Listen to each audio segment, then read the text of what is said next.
Study IQ IAS, अब तैयारी हुई अफोर्डेबल।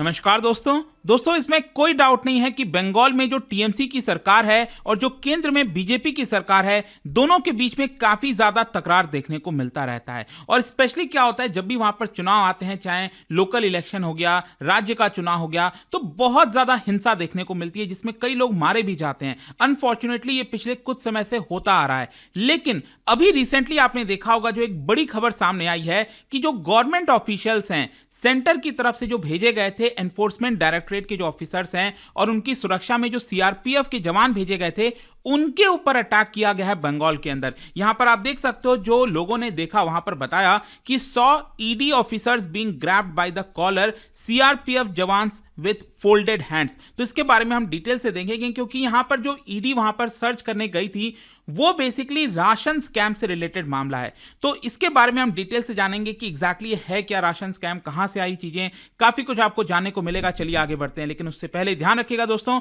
अगर आप यूपीएससी की तैयारी कर रहे हैं और अगर आप फाउंडेशन बैच लेना चाहते हैं, जिसके अंदर प्रीलिम्स, मेंस, इंटरव्यू सब कुछ आपको तैयारी करना है, मतलब कि कंप्लीट प्रिपरेशन, कुछ भी आपको लेने की आवश्यकता नहीं पड़ेगी इस बैच के अलावा, तो कल से हमारा ये फाउंडेशन बैच स्टार्ट हो रहा है। उसको आप अवेल कर सकते हैं by using code Ankit live. Comment section में सभी का लिंक दिया हुआ है। और अगर आप सिर्फ प्रीलिम्स के ऊपर पूरा फोकस करना चाहते हैं, 2024 का प्रीलिम्स क्रैक करना चाहते हैं, तो हमारा SIP प्लस का जो बैच है वो स्टार्ट हो चुका है। और इसके साथ साथ अगर आप MCQs अटेम्प्ट करना चाहते हैं, तो मेरे इंस्टा पेज पर जाइए, वहां पर स्टोरीज में जितने भी MCQs हैं उसको आप अटेम्प्ट कर पाएंगे। चलिए शुरुआत करते हैं और सबसे पहले ये देखते हैं कि एग्जैक्टली हुआ क्या है। देखिए, फ्राइडे को बताया जा रहा था कि जो ईडी की टीम है वो गई थी वेस्ट बंगाल के नॉर्थ 24 परगना डिस्ट्रिक्ट में। मैं आपको दिखाता हूं, ये अगर आप देखोगे वेस्ट बंगाल का जो मैप है, बांग्लादेश के साथ ये जो डिस्ट्रिक्ट है वो सटता है। ये जो आप देख रहे हो ना यहां पर सदर्न साइड में, इसका नाम है नॉर्थ 24 परगना।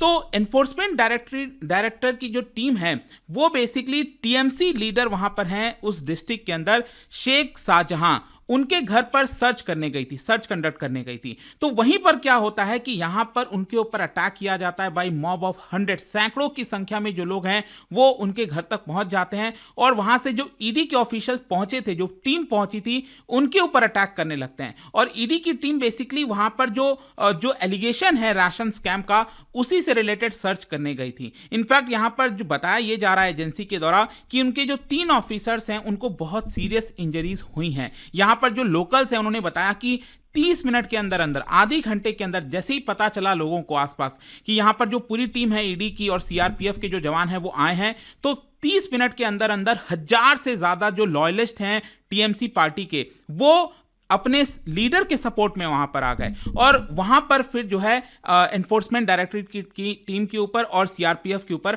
अटैक करने लग गए। और ये बताया जा रहा है कि यहां पर टीएमसी के जो लोकल लीडर्स हैं वो उस क्राउड के अंदर शामिल थे, जो वर्कर्स हैं वो उसके अंदर शामिल थे, और साथ ही साथ वो लगातार यहां पर स्लोगन्स, नारे लगा रहे थे against ED and in the support of Shahjahan.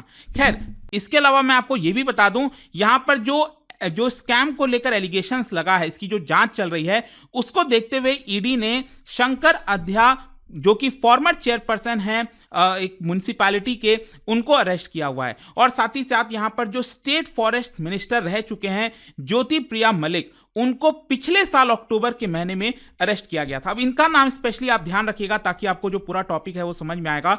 ज्योति प्रिया मलिक, ये मैं आपको आगे बताऊंगा, इनको पिछले साल अक्टूबर में जो है अरेस्ट किया गया था। अब क्वेश्चन ये है कि आखिरकार ये राशन स्कैम है क्या, ये पीडीएफ स्कैम बताया जा रहा है बंगाल के अंदर, ये एग्जैक्टली है क्या? देखो, आरोप यहां पर यह लगा है कि लोगों को जितना राइस और व्हीट, जो गेहूं और जो अनाज है, जो अब मिलना चाहिए था लोगों को पीडीएस सिस्टम के माध्यम से, वो नहीं मिला है। आपको पता ही हमारे देश में यहां पर जो पीडीएस सिस्टम चलता है वो बेसिकली फेयर प्राइस शॉप के माध्यम से डिस्ट्रीब्यूट किया जाता है। जिनके पास राशन कार्ड होता है वो वहां पर जाते हैं शॉप पर और अपना जो हक है, मतलब 5 किलो जितना भी उनको अनाज मिलना है, वो वहां से कलेक्ट कर लेते हैं। तो यहां पर आरोप ये बेसिकली लगाया जा रहा है कि एक बहुत ही इन्फ्लुएंशियल बिजनेसमैन है जिनका नाम है बकीबुर रहमान, उनको यहां पर प्रॉपर तरीके से जो व्हीट और राइस की सप्लाई है वो किया जाना था फेयर प्राइस शॉप डिस्ट्रीब्यूटर्स के पास। बेसिकली क्या होता है ना, यहाँ पर जैसे मान लो गवर्नमेंट है, स्टेट गवर्नमेंट है, तो स्टेट गवर्नमेंट क्या करती है, यहाँ पर जो सप्लायर्स हैं, जो मिल ओनर्स हैं, उनको पैसे दे देती है, और जो मिल ओनर्स हैं वो क्या करते हैं, अल्टीमेटली उनको जो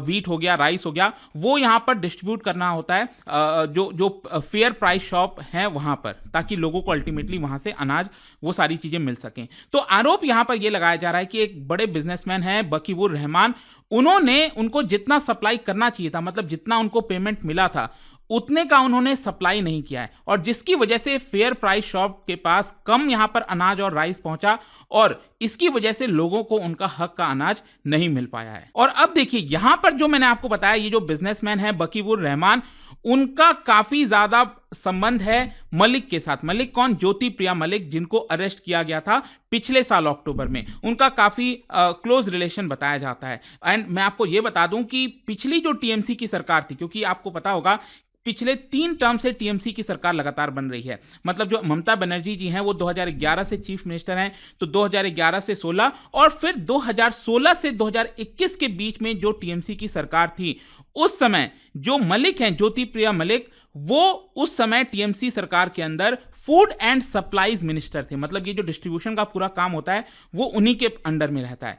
तो यहां पर बकीबुर रहमान जो कि कम सप्लाई कर रहे थे डिस्ट्रीब्यूशन शॉप में, वो उनका रिलेशन काफी क्लोज था मलिक के साथ। और आगे चलकर 2021 के बाद जब बहुत सारा आरोप उनके ऊपर लगने लगा कि यहां पर धांधली हो रही है इन सारी चीजों को देखते हुए, तो ममता बनर्जी की जो सरकार थी, जब तीसरी बार वो चुनकर आई 2021 में, तो उन्होंने यहां पर उनका जो पोर्टफोलियो है वो चेंज कर दिया, ठीक है, और उनको यहां पर एक तरह से स्टेट फॉरेस्ट मिनिस्टर बना दिया। फिर फाइनली स्टेट फॉरेस्ट मिनिस्टर के तौर पर उनको अरेस्ट भी किया गया था पिछले अक्टूबर में। जैसा मैंने आपको बताया कि लास्ट ईयर अक्टूबर के महीने में उनको अरेस्ट किया गया था, और 22 घंटे पूछताछ उनसे की गई थी, उसके बाद अरेस्ट किया गया था ईडी के द्वारा। लेकिन उसके पहले अगर आप देखोगे 14 अक्टूबर को पिछले साल यहां पर जो बकीबुर रहमान है, बकीबुर रहमान जो कि बिजनेसमैन है, उनको भी अरेस्ट किया हुआ है। तो ईडी ने एक तरह से बकीबुर रहमान और साथ ही साथ जो ज्योति प्रिया मलिक हैं, दोनों को अरेस्ट कर रखा है। यहां पर जो ईडी के सोर्सेज हैं उनका यह कहना है कि जो ओनर्स हैं फ्लोर मिल के, उन्होंने कम सप्लाई किया है डिस्ट्रीब्यूटर्स को, और जिसकी वजह से यहां पर सरकार ने जितना पैसा उनको दिया था, जितना उनको सप्लाई करना था,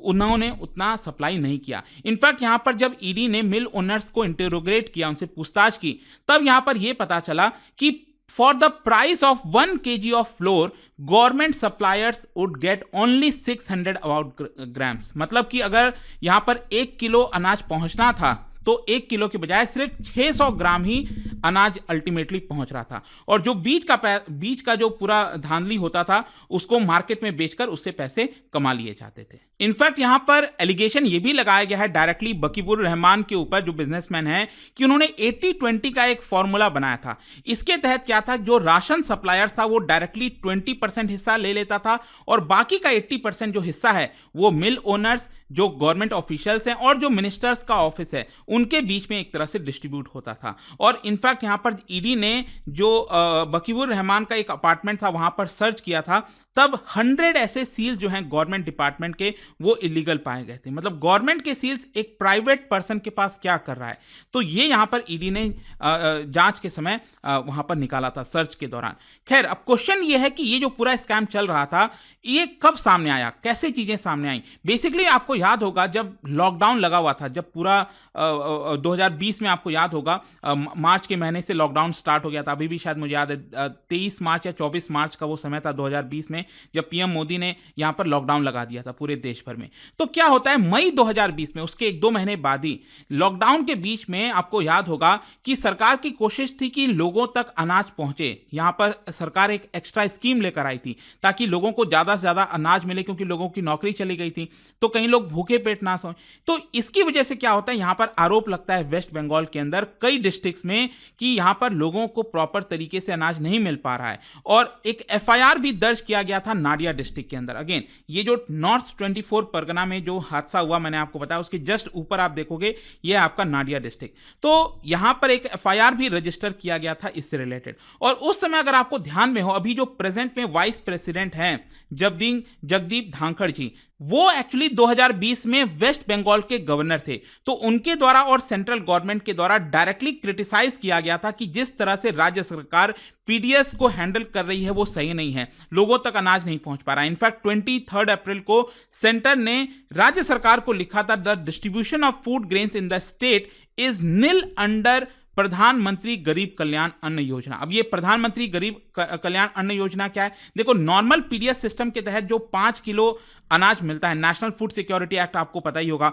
उसमें 5 किलो सब्सिडाइज फूड ग्रेन पर पर्सन को दिया जाता है, राइट। इसके अलावा कोविड के दौरान, लॉकडाउन के दौरान सरकार ये प्रधानमंत्री गरीब कल्याण अन्न योजना लेकर आई थी, जिसके तहत एक्स्ट्रा 5 किलो फूड ग्रेन और 1 किलो पल्सेस जो है फ्री में दिया जा रहा था, ताकि लोग भूखे पेट ना सोए। सरकार का कहना था कि हम डायरेक्टली लोगों को इस तरह से मदद कर रहे हैं। खैर, ये सारे एलिगेशंस यहां पर राज्य सरकार के ऊपर लगे हैं और यही है आपका पीडीएस स्कैम। अब अल्टीमेटली यहां पर क्या, इसकी जांच होगी प्रॉपर तरीके से अब, और कोर्ट में इसको सिद्ध करना होगा।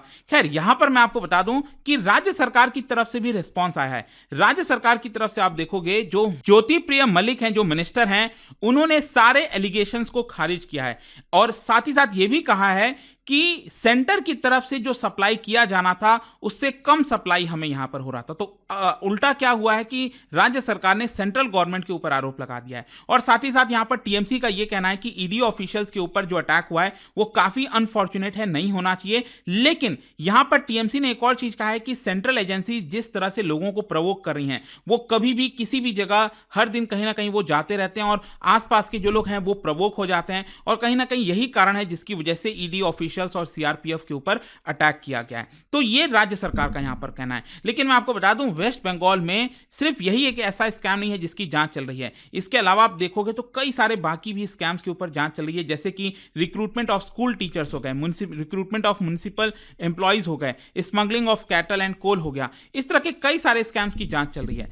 देखते हैं आगे क्या होता है। बट डेफिनेटली आप कह सकते हैं दिस इज वेरी अनफॉर्चुनेट कि जो सेंट्रल एजेंसी जब राज्य में जाती हैं तो ये इंपॉर्टेंट होता है, राज्य सरकार की भी ड्यूटी होती है कि वो सेफ रहें। अगर इसी तरह से चलता रहेगा तो जो एक व्यवस्था है केंद्र और राज्य के बीच में वो कहीं ना कहीं बिगड़ सकती है, तो वो नहीं होना चाहिए एटलीस्ट। तो आपका क्या सोचना है इसको लेकर मुझे कमेंट में जरूर बताइएगा। लेकिन जाने से पहले एक इंटरेस्टिंग क्वेश्चन, क्या बता सकते हो जब गंगा नदी वेस्ट बंगाल में एंटर करती है तो कौन से जगह से के पास से वो एंटर करती है? आपको बताना है इन ऑप्शंस में से। इसका राइट आंसर आप सबको पता है, मेरे इंस्टाग्राम पर तो मिलेगा ही। वहां पर अगर आप नहीं हो कोई बात नहीं, टेलीग्राम से ले सकते हैं इसका सही उत्तर। मैं कई सारे जो एमसीक्यूज हैं वो यहाँ पर स्टोरीज में डालता रहता हूँ। बाकी अगर आपको पीडीएफ चाहिए तो टेलीग्राम पर आइए, अलग अलग सोशल मीडिया पर आप जुड़ पाओगे। और जैसा मैंने आपको बताया, अगर आप यूपीएससी की तैयारी कर रहे हो, कोई भी कोर्स लेना चाहते हैं, चाहे एसआईपी हो गया, प्रीलिम्स क्रैक करने का बैच, या फिर कल से हमारा जो फाउंडेशन बैच स्टार्ट हो रहा है, don't miss that if you are preparing for UPSC. पूरा प्रिपरेशन आपको करना है। Remember to use this code. और साथ ही साथ आई होप कि वीडियो आपको पसंद आया होगा। मिलता हूं आपसे next time. Till then, thank you very much, see you soon. Study IQ IAS, अब तैयारी हुई अफोर्डेबल।